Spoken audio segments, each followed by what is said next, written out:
अस्सलाम वालेकुम friends, welcome back to top smarties. Drama serial Mufad Parast. इंसान जैसा गुमान करता है उसके साथ ऐसा ही होता है।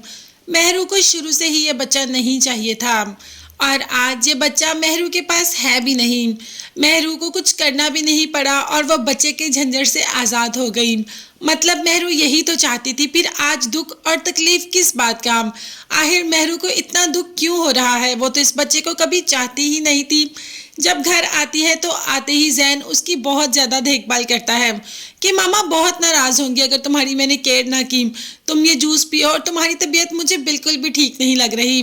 अब मेहरू तो ये सोच कर ही दंग रह जाती है कि जब उसकी सास आएगी और सबको इस बात का पता चलेगा तो मेहरू के साथ क्या होगा।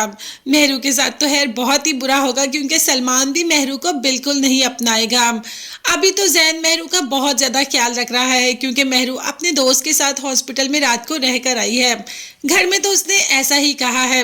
दरअसल मेहरू खुद हॉस्पिटल में रात को रह के आई है क्योंकि डॉक्टर डिस्चार्ज नहीं कर रहे थे। अब जब सुबह सलमान घर वापस छोड़ने के लिए आया तो बहुत ही तकलीफ में थी।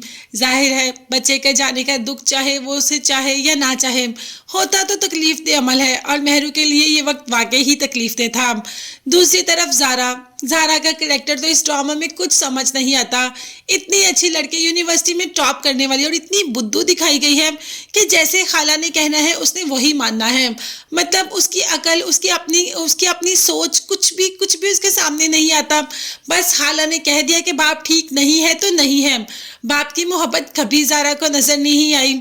अब तो हादी ने कह दिया कि आदिल अंकल तुमसे बहुत मोहब्बत करते हैं, मगर ज़ारा ने कहा कि वहाँ जाना मेरी ज़िंदगी की सबसे बड़ी भूल थी। मुझे वहाँ जाना ही नहीं चाहिए था। आप कभी चाहकर भी उनकी शक्ल नहीं देखना चाहती। हालांकि मुनीर साहब ने भी समझाया कि आंखों देखा और कानों सुना भी हर बार सच नहीं होता। कभी कभी आंखों देखा और कानों सुना भी झूठ हो सकता है। अगर ज़ारा के दिमाग में कुछ फिट करना इतना आसान नहीं। कोई जो भी उसके सामने बोलता रहे, जैसे भी ढोल बजाता रहे, वो अपने दिमाग में वही चीज़ रखेगी जो आलिया ने उसको कहा है। उसके अलावा उसको ना तो कोई दिखाई देता है और ना ही कोई सुनाई देता है। बहुत ही इरिटेटिंग सा कैरेक्टर बनाया गया है ज़ारा का। आपकी इस बारे में क्या राय है आप भी ज़रूर बताइएगा। तो बस आलिया ने एक और ड्रामा शुरू कर दिया। सर पर पट्टी बांधकर बैठ गई। दरअसल आलिया आदिल की जायदाद लेना चाहती है तो अब एक नई कहानी ज़ारा के सामने रख दी। कह रूसा आप ही चाहती थी कि उसकी बेटी राज करे और राज तो तुम तभी कर सकती हो जब अपने बाप की जायदाद का हिस्सा तुम लोगी। मैं चाहती हूँ कि तुम अपनी माँ की आखिरी ख्वाहिश ज़रूर पूरी करो। तो बस ऐसे ही इमोशनली ब्लैकमेल करके ज़ारा को उसके बाप के सामने खड़ा कर देगी।